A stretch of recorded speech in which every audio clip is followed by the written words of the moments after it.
The wind swept across the open prairie, dragging the smell of rain and mud through the endless grasslands.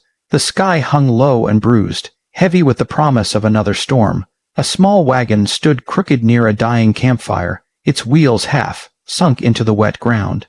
Beneath its canvas cover, a young widow huddled close to her daughter, her body trembling from the chill that had settled deep into her bones.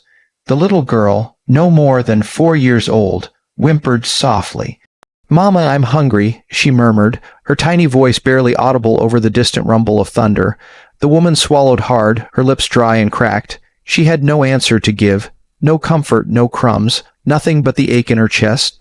She brushed a strand of soaked hair from the child's forehead and whispered, "I know, sweetheart, just a little longer." The last of their provisions had run out 5 days ago. Every morning since, she'd prayed that someone, anyone, would pass by the empty trail. But this part of the plains was quiet, forgotten by most travelers. Only the occasional echo of distant hooves or the cry of a hawk reminded her that the world hadn't disappeared completely.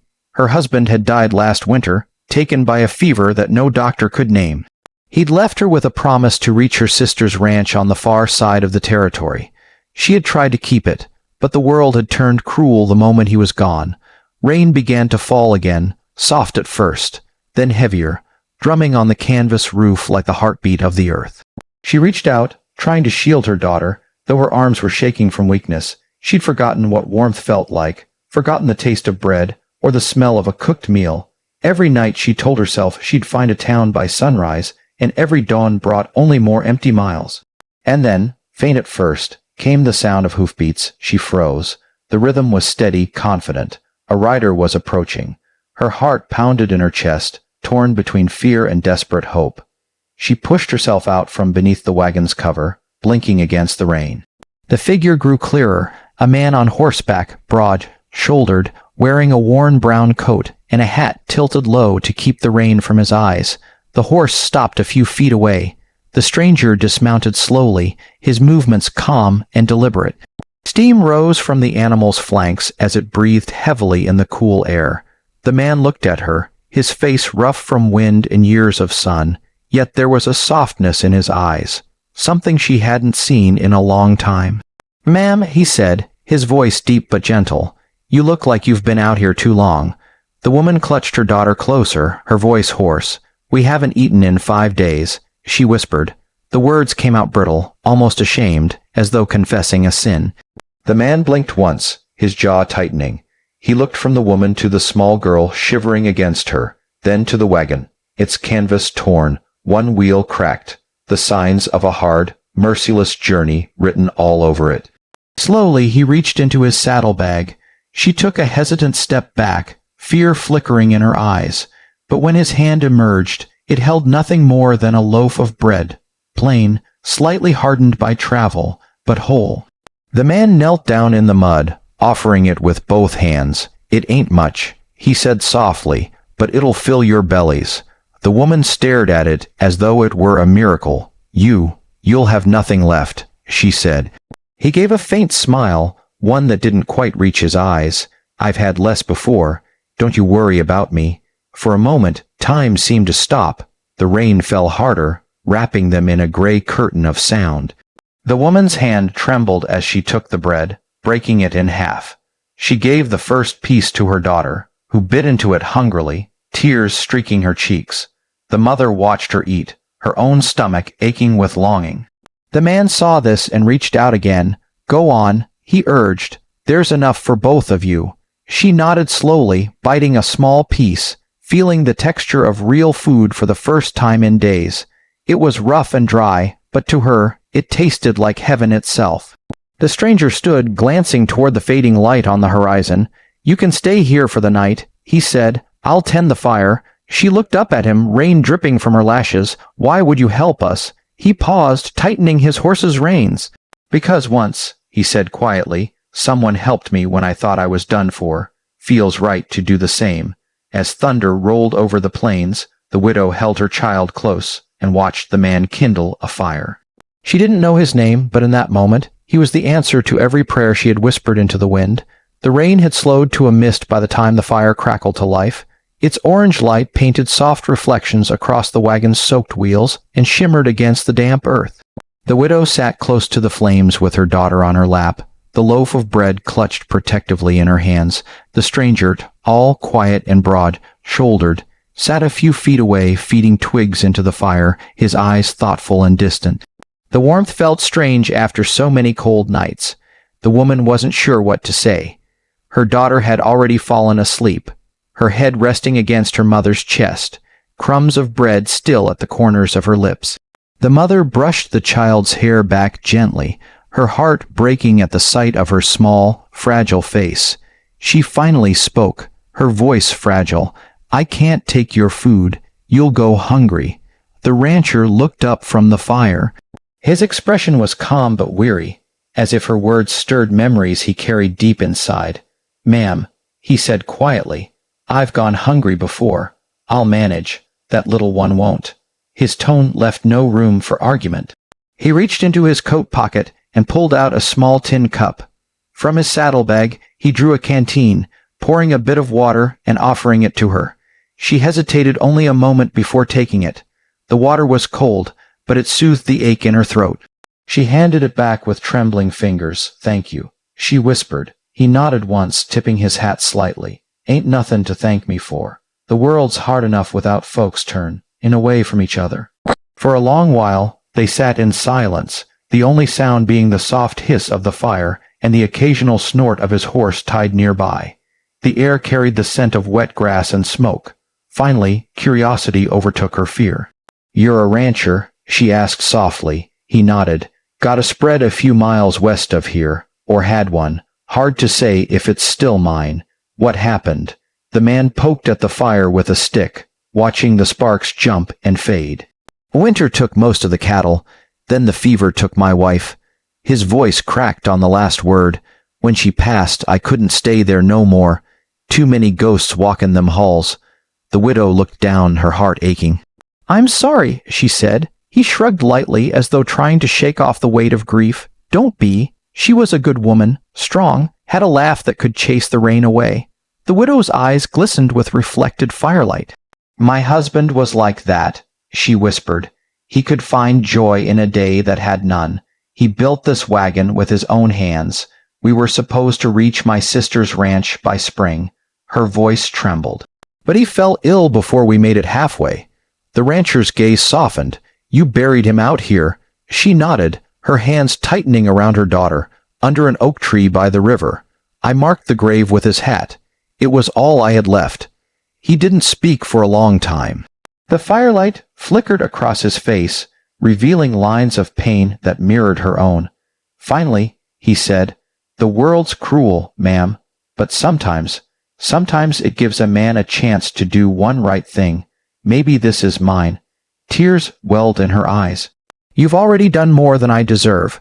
The rancher shook his head. "Ain't about deserving, it's about need." He rose slowly and stepped away from the fire, pulling a wool blanket from his horse's pack. "Here," he said, offering it, "dry yourselves off. I'll take first watch." "You don't have to, I know," he interrupted softly, "but I will." She accepted the blanket with quiet gratitude and wrapped it around herself and her sleeping child. The warmth was immediate, comforting. She watched him for a moment as he stood under the fading drizzle, one hand resting on his horse's reins, the other near his rifle. The flickering firelight cast a long shadow behind him, a lone guardian against the endless night. Her eyes grew heavy, but before she drifted to sleep, she whispered, "What's your name?" He looked over his shoulder, his expression unreadable beneath the brim of his hat. "Call me Luke." She nodded faintly. "I'm Clara, and this is Emma." Luke tipped his hat. "Pretty names," he said. "Sleep now. You're safe tonight." Those last words echoed in her mind as she leaned back against the wagon's side, the firelight glowing softly on her face. It was the first time in months she believed them. For the first time since her husband's death, Clara slept without fear, under the watchful eyes of a stranger who had given away his last loaf of bread. And perhaps a piece of his heart, too. The sun rose over the prairie like a promise of something new. The storm had passed, leaving the earth fresh and glistening, the air sweet with the scent of wet grass. A soft mist hung low over the land, curling around the wagon wheels and the sleeping figures beneath it. Clara stirred first. For a moment, she didn't remember where she was. Then she saw the fire's dying embers, the blanket around her shoulders, and her daughter Emma curled peacefully against her chest. A short distance away, Luke stood beside his horse, tightening the saddle straps. The morning light glowed behind him, gilding his figure in gold. He looked like he belonged to the land itself, eddy, solitary, and unbreakable. She rose quietly, careful not to wake Emma, and walked toward him. "You didn't sleep," she said softly. He shook his head, smiling faintly. "Didn't need to. Spent the night thinking." She studied him for a moment. There was a calmness in him she couldn't quite understand, the kind born from years of loss and endurance. "About what?" He adjusted the saddle one last time, then met her eyes. "About how a man can have everything. Land, cattle, a home. And it still don't mean much if there's no one to share it with." His words hung between them, carried by the cool morning air.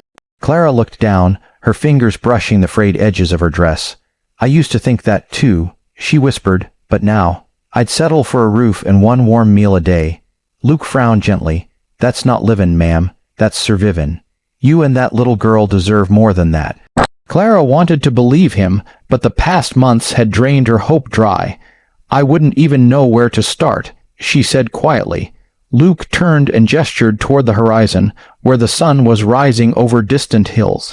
"Start there," he said. "At my ranch. There's a home waitin', and I reckon it could use some laughter again."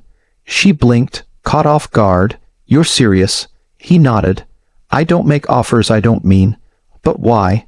Her voice broke slightly. "You don't even know us." A faint smile touched his lips. "Don't need to. I can see enough. You're strong. You've kept that little one alive through more than most could bear. That tells me everything I need to know." Tears welled in her eyes. She turned away, gazing out across the open land. "I buried my husband not 6 months ago," she said. "I swore I wouldn't lean on another soul again." Luke's voice softened. "Ain't asking you to lean, Clara. Just to walk beside me." Behind them, Emma stirred awake, rubbing her eyes. She spotted Luke and smiled sleepily. "Mr. Luke," she said, her voice small and warm, "you're still here." He crouched down to her level, smiling. "Reckon I am, little one. Did you sleep well?" She nodded eagerly. "It wasn't cold. That's 'cause your mama's strong," Luke said, glancing at Clara. "She kept you safe." Emma grinned proudly, then reached into what was left of the loaf of bread and offered him a piece. "You can have some now," she said. Luke took it gently, his throat tightening. "Thank you, darlin'." He looked up at Clara. "See, she's already trying to feed folks. That kind of kindness don't come from nowhere." The woman smiled faintly, brushing a tear from her cheek. "She's her father's girl." They ate quietly as the morning brightened, the silence between them easy and unforced. When the meal was done, Luke packed his saddlebag, glancing once more toward the trail. "It's a long ride, but the way's clear," he said. "You can follow me, or I can leave you the path if you'd rather travel alone." Clara hesitated. She looked at her daughter, then at the man who had given them food, fire, and safety without asking for anything in return. For years she had been driven by fear of hunger, fear of loss, fear of needing someone. But now, for the first time that fear began to ease, she stepped closer, her voice trembling but steady. "You said your place needed laughter. Maybe it needs a woman's touch too." Luke's eyes softened, "and a child's smile," he added. "Could be that's what it's been missin' all along." Emma tugged on her mother's sleeve. "Mama," she whispered, "can we go with him?" Clara met Luke's gaze. "If you'll have us," she said quietly. He smiled then, a true, unguarded smile that reached his eyes. "Ma'am, I'd be honored. You gave me back something I thought I'd lost a long time ago." "What's that?" she asked. "Hope." He held out his hand. She took it, feeling its warmth and strength. Together they lifted Emma onto the horse, then climbed up behind her. The wagon and its scars would stay behind, a relic of pain they no longer needed to carry.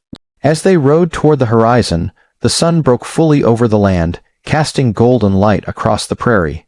Clara leaned against him, the wind tugging gently at her hair. She whispered softly, "You gave us bread when we had nothing. Now you're giving us your name." Luke looked down at her, his eyes bright in the morning sun. "And if you'll take it," He said, "You'll never go hungry again." The horse moved steadily westward, carrying them toward a new life, one born not from pity, but from love. And for the first time in many long months, Clara smiled through her tears, believing that perhaps miracles did still ride the open plains.